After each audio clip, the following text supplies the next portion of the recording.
What's up, everyone? My name is ZayNews, and this is episode 9 of the ZayNews Podcast, where we talk about all things basketball, whether it's the NBA, college hoops, youth sports, you name it. If it's about hoops, then we talk about it. If you like the content, as always, make sure to like, subscribe, share, leave a comment, especially leave a comment. Ask questions, engage with the topics. Let me know if you agree with me, disagree with me, tell me if I'm talking crazy and what I'm saying don't make no sense. Obviously, we are in the thick of the NBA season, so we're going to be talking a lot about that. But college hoops is in its most interesting time of year, so we want to make sure we talk about the tournament teams that I think may be the favorites, things like that. So we'll get into that a little bit today as well. But for starters, want to make sure I get into it right off the top. This is a talking point that has been common over the past week or so with Austin Reaves playing at such a high level over the past few games for the Los Angeles Lakers. So um, people have been talking about where Austin Reaves ranks in terms of best third options in the NBA. And I wanted to get into that and let you guys know my thoughts. So let's get into it, guys. For starters, obviously we know Austin Reaves has been playing incredible basketball, not only recently, but this season in totality. And what I like most about Austin Reaves, being a Lakers fan, watching a lot of their games, is how malleable he is and how easy it is to plug him in to that 1 through 3 spot. Meaning, Austin Reaves most commonly has been the third option this season. But there have been multiple games where he's had to be that number 2 option, had to be that number 3 option.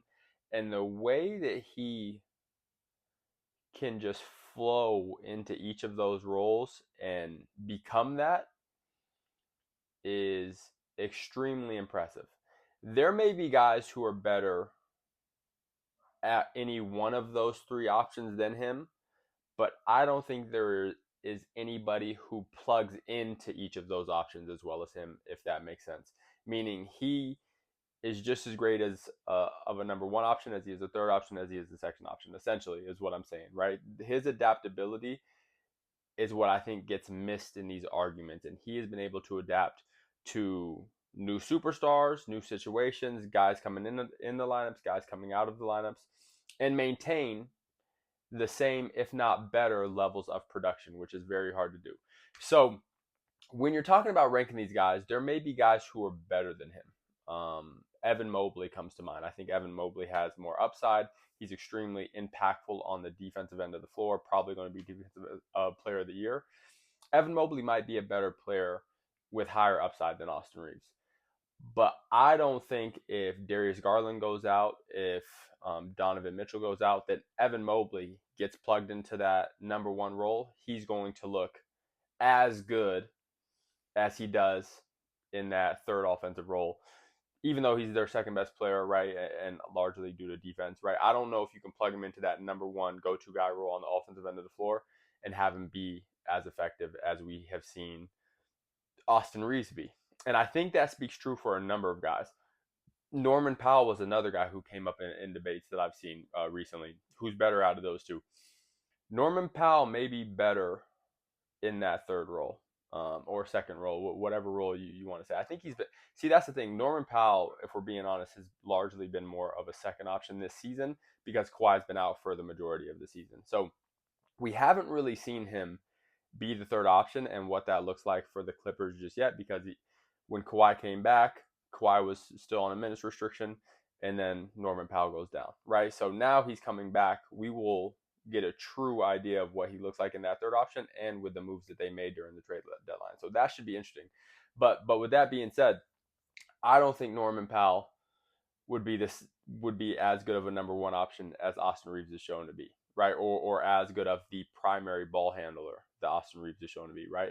If you're asking Norman Powell to be the primary ball handler to create plays for others, he's not going to do what AR can do, right? That's not to say he's not a better off-ball scorer than Austin Reaves is, maybe a slightly better defender, even though when you look at the analytics, he's not necessarily a prominent defender either, but you get what I'm trying to say. So as I go down these lists and as I think about all these guys who are second-ish, third-ish options.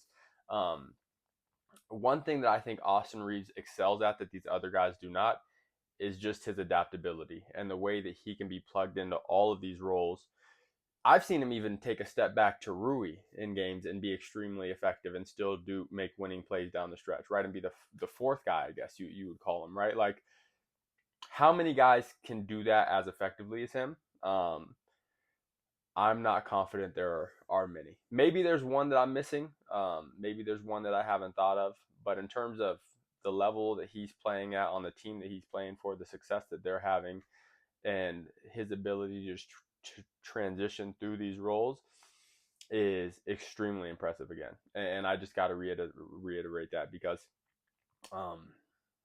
not many guys can do that, right? A lot of guys are good in one role, right? And if they find that perfect role, then they can be exceptional. Few guys can be good anywhere you put them, right? And I would imagine that even if you threw Austin Reaves into a 6-man role at some point, like, he would excel at that and probably be 6-man of the year, or at least be in the running for it. You know what I'm saying? So that's the kind of guy we're dealing with, right? And I think when you talk about that argument, you have to put it in that perspective, because there may be guys who are more talented, right? I just mentioned Evan Mobley, but I don't know if there's guys who are as adaptable as him. And that's a very important quality. And that's one of the reasons why the Lakers have had so much success. If Austin Reaves was a guy who needed the ball in his hands, who needed to have a certain amount of touches to be successful, you go down the list, who needed a certain amount of shots and only could score from these given areas, and you had to build around that, the Lakers wouldn't be as good, right? But because he is so flexible, because he is so adaptable, that really creates a lot of opportunity for the Lakers to play in different ways and still be successful. So hats off to Austin Reaves, man. As a Lakers fan, it's been fun to watch. He's been on a season full of bright spots. He's been the bright spot. You know what I'm saying? Like, it's been cool to watch his progression over the past 3 or 4 years. Absolutely. But moving on, one thing I wanted to talk about before I get into the last topic of the day is just Stephen A again. And the reason is, and this is actually something that I didn't intend on speaking on, but I actually just saw the segment earlier today, funny enough, and I just had to bring it up. But they were talking about the Clippers, how real the Clippers are on First Take, and Stephen A essentially said he didn't buy the Clippers as a legitimate contender because of Kawhi, right, and his injury history, and he just doesn't have faith that Kawhi will be on the court. And on the surface, when I say that, I don't think anybody will have a problem with that, right? Because we get the logic behind it. We get that Kawhi has degenerative health issue in his knees, to my knowledge, and it's something that he's probably just going to deal with for the rest of his life, to be honest. Hopefully there's some sort of treatment he can get post-playing career to kind of ease that and make it so that he can be mobile, be strong, feel good.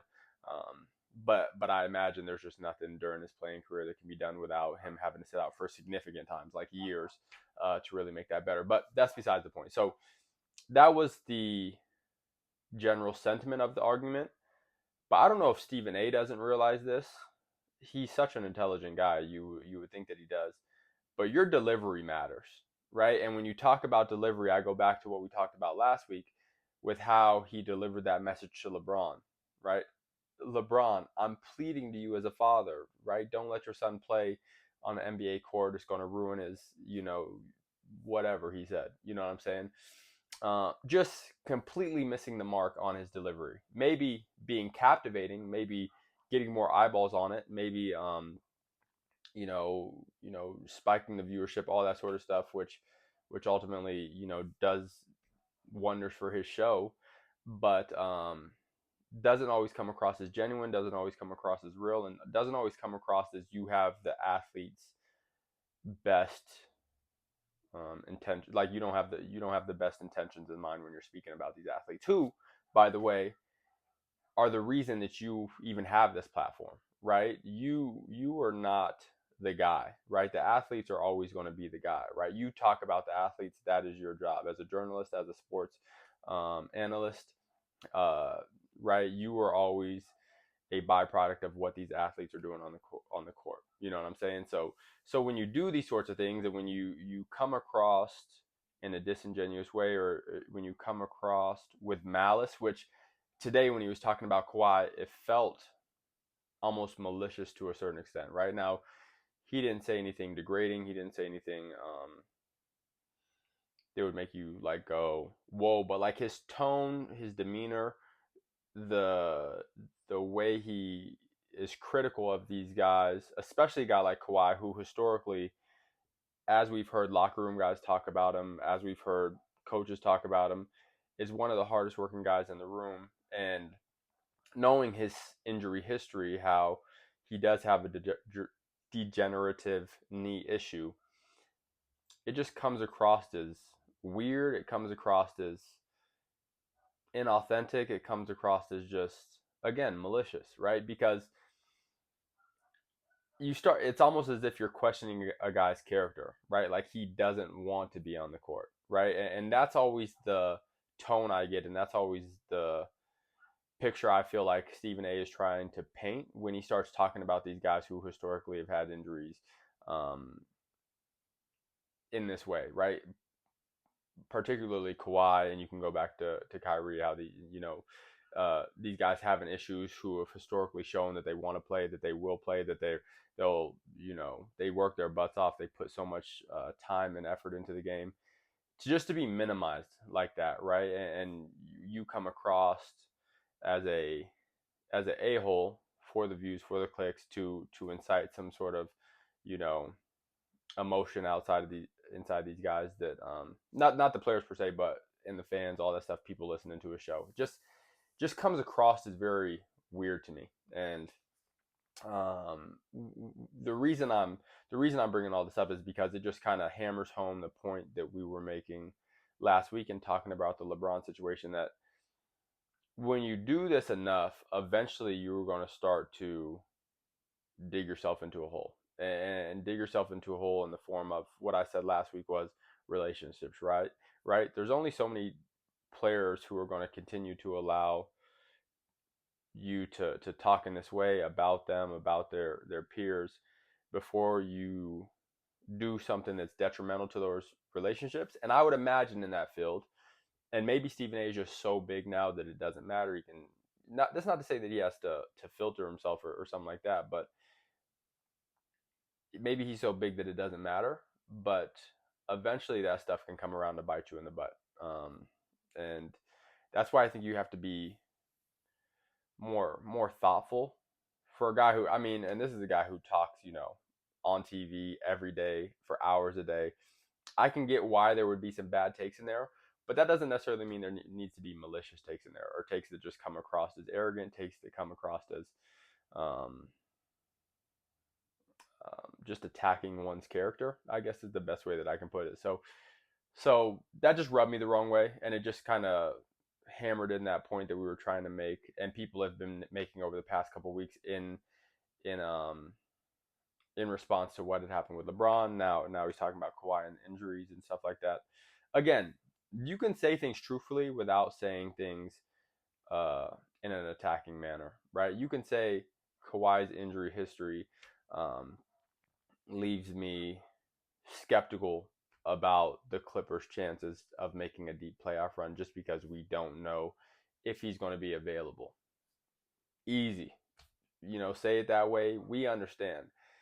Making it a joke, being critical of his, or not even being critical, but questioning his willingness to play through injuries, or questioning his availability, as if he's not working his tail off to be on that court, as if he's not leaving no stone unturned, which I think we all can imagine a guy of his caliber, as good as he is and was at his peak, is leaving no stone unturned.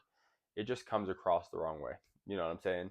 For a guy who, not to mention, right, when you're talking about Stephen A. Smith, he couldn't even stay healthy through a college career, as a bench role player, if I'm not mistaken. And this is no slight to him, but like, you're talking about a college player, I think at the Division II level, if I'm not mistaken. He went to like Virginia Union or something like that. So you're playing limited minutes. You're not a starter. You're not a key contributor on a team that plays about 30 games out of a season, right? So the workload is almost a third. And if you make a deep playoff run, it is a third. You know what I'm saying?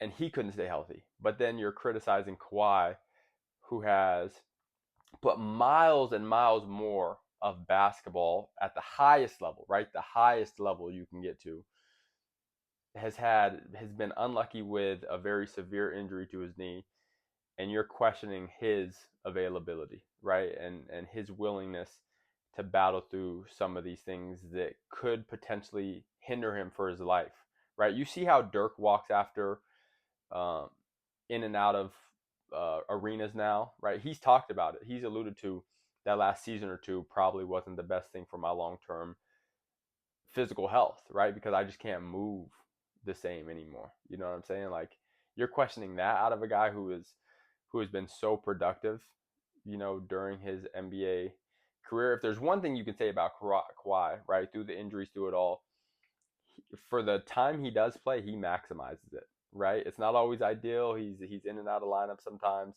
but when you're talking about the run he made in Toronto post traumatic injury, you know what I'm saying? You're talking about winning early on with the Spurs, what have you, his growth, his development, the player he was at his peak. I mean, my goodness, right? Like what are we really talking about here? And I think that just needs to be said because um, again, man, you keep burning bridges, man. Eventually, it's going to come to bite you in the butt. You know what I'm saying?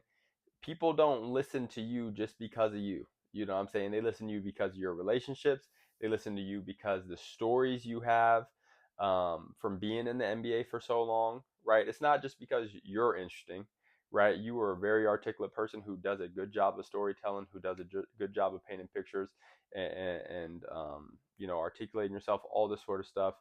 But again, that is rooted in your um, past experience in the NBA, the experience you have, the relationships that you've built, the stories that you can tell that are so unique that not many people have been able to tell. And that the more distrust you build, the less of that you will have, right? You can only dig into the well so many times. So just something to be considerate of and something I've been thinking about. And I hope Kawhi stays, regardless of if the Clippers, make it out of the first round or not. They probably won't, to be honest with you, if I were to put my money on it. But this is very matchup dependent too, right? Like, because they could get the Rockets in the first round. That's a battle. I think that's a 6 or 7 game series, especially if everybody is on the court. Norman Powell's feeling good. Zubac is playing his butt off, right? That's a tough series. Same with them versus Memphis, right? Like, there's some teams that they can give a run for their money. Now, if they run into OKC first round, you know what I'm saying, it's going to be tough. But even Denver, I like a series of them versus Denver. Now, I'm not saying I picked them over Denver, right? Denver has the best player in the world.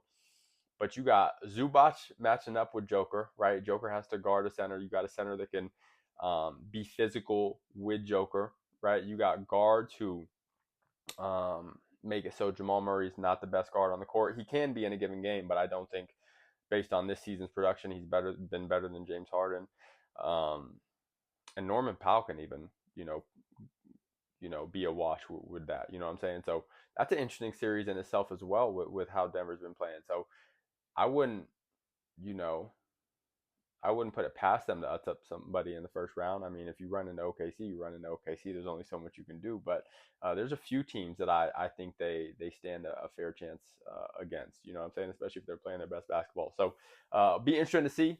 Definitely want to see them be healthy and have a good playoff run. Even if I am a Lakers fan, I want to see them, all healthy, meshing well, and just, see what comes of that. So let's see. But anyways, last thing I want to talk about today is I feel like there's been an historic level of winning this season, right? And I had to go do some research just to see if I'm accurate, and I think I am. So I went and looked, and right now there are 3 teams that are potentially on pace to win 60 games this season. That is the Cleveland Cavaliers, that is the Oklahoma City Thunder, and then right on the precipice of that, they're right on the cusp, is the Boston Celtics, right? Boston Celtics are going to be the toughest one to get there. They have to go like 10-3,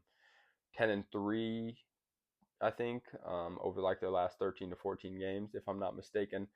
But that is a very real possibility for them to achieve. You know what I'm saying? Like they can definitely go 10-3. But where it gets dicey is, do you start resting guys? Do you not play your last couple games? And just allow your bench guys to do it, right? You just don't know down the ending stretch of the season how you're going to do that. That's the only caveat I have. If there was any other 13 game stretch, I would say these guys are most likely going to win 16 games, or excuse me, 10 out of 13 games. So we shall see. But the other two teams are definitely going to win 60 plus games. They're going to win 65 plus games most likely. And I was looking, and the reason why I wanted to look up the history is because I don't know how many seasons off the top of my head that I could remember teams doing that. And sure enough, it was very limited. So there were 3 teams to do it in 95, 96, I believe. 96, 97, so the year thereafter. And then 08, 09, actually, funny enough, when the Cavs, the Lakers, and the Celtics did it. So this season, if it's shaping up and ending the way we think it might, could be a historic season in terms of the level of winning that's been going on. And that's not even to mention the amount of 50-win teams that are probably going to be there, right? We're talking about like 10 potential 50-win teams this season. Like, there's been a high clip of winning in the NBA this season, and it's been very fun to watch. It's made for an interesting season. It's made for a competitive season. There's so many good teams. There's so much parity. And when you talk about the NBA, right, so many times people just revert to this like negative stigma that's going around. But if you really watch the games and if you really put the time in to watch different teams, especially the good teams, right? Because anybody can look at the bad teams and say this is a bad product, right? But when you watch the good teams play basketball, there's so much good ball being played. You know what I'm saying? There's so much, you get into like these elaborate offensive and defensive schemes. You get into, the the variety that some teams have, the way they can attack you in just multiple different ways, the way teams can defend in multiple different ways. It's extremely impressive, right? And it's set new precedents for the game that I think should be celebrated that often aren't celebrated. You know what I'm saying? Just the way that the game is evolving, and you go through evolution all the time, right? In each era of basketball, you can say, this wasn't great. This wasn't, that wasn't, didn't really like that about that era. But in general, when you really watch the game to appreciate the game and not watch the game to hate on the game, there's all historically there's always more good than bad, and I think this season specifically speaks to all the good that's going on in the NBA. You know what I'm saying? If we're being real about it. So just wanted to tip my hat to all these teams who are having so much success, right? Because it's going to make for a great playoffs. It's going to make for a lot of competition, and I think it's a pick 'em year. I don't know who's going to win the championship, to be honest with you. I could not tell you for the life of me. Now, I'm a Lakers fan. I'm going to always be rocking with the Lakers, but that doesn't mean that I'm right. You know what I'm saying? So we shall see. That's for sure. But yeah, historic win percentages going on this year. You got 2 teams that are going to be 65 plus. That in itself is not common. You know what I'm saying? Then you got another team that's going to be around 60 wins. You got a ton of teams. We can go down the list. You got Denver, the Lakers, Houston, Memphis, all of those teams. So you got Denver, Lakers, Houston, Memphis, plus OKC. That's 5 teams that are going to be over 50 wins. You have potentially the Warriors, who will be around 50 wins, most likely. And then in the East, you got obviously Cleveland. You got Boston that I just mentioned. You got the Knicks right there. That's 9 teams. And then you think the Pacers. You think the Milwaukee Bucks. Probably be close, 48 wins maybe, but one of those teams could potentially get to 50 wins. So you're talking about 10 legitimate teams with 50 wins this season. That's a strong season with a lot of winning. You know what I'm saying? So just something to think about, man. Celebrate the basketball that's being played in the NBA, because there's a lot of good basketball being played. And let's see, man. The playoffs I can't wait for the playoffs to roll around. Because it's going to be an exciting year. But other than that, guys, that's the last topic I wanted to spend a lot of time on. I know college basketball, the March Madness is getting ready to start up. We actually had a few games last night for those, first four in the play-in games. I'm a North Carolina fan. North Carolina got in by this. They ended up winning, by a pretty good margin, but still, I'm saying they got in on the play-in game. So we'll see how their season ends up. Honestly, um, Duke is looking really good, and I think they're a team that is made for the pressure.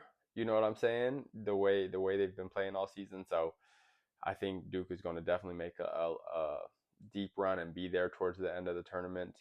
Um, Rutgers has been looking good. You know, some good teams, man. There's some good teams out there. Excuse me. I said Rutgers. St. John's has been looking good. Excuse me. Um, you got the teams like Auburn who have been playing really good basketball. Houston been playing good basketball. So we'll see. But honestly, man, it's tough to pick when you're talking about March Madness, right? Because it's just one game. But if I had to pick going in with their star power, with the caliber of players they have at the top of their roster, how good they are. Duke is going to be a tough out for sure, but it's going to be a fun tournament. So we shall see. But anyways, guys, as always, I appreciate the time. I appreciate you tuning in. Remember to engage, like the comments. Like the content. Give me a like. Give me a subscribe. Leave a comment. Ask a question. Let me know what you're thinking. I always appreciate the engagement. I always appreciate your support. We're going to keep talking about basketball. I know the NBA season is getting into the thick of things, and there's a lot going on. So we're going to continue to just talk about what I'm seeing, talk about what I like, what I dislike, what I'm noticing, what my favorites are going into the playoffs. I want to talk about some end of the season awards soon, who I think is going to win what, that sort of thing. So we'll make sure to keep the content coming. But as always, guys, appreciate it. Like, subscribe, leave a comment, tell a friend to tell a friend, and we'll see you guys next time. Peace.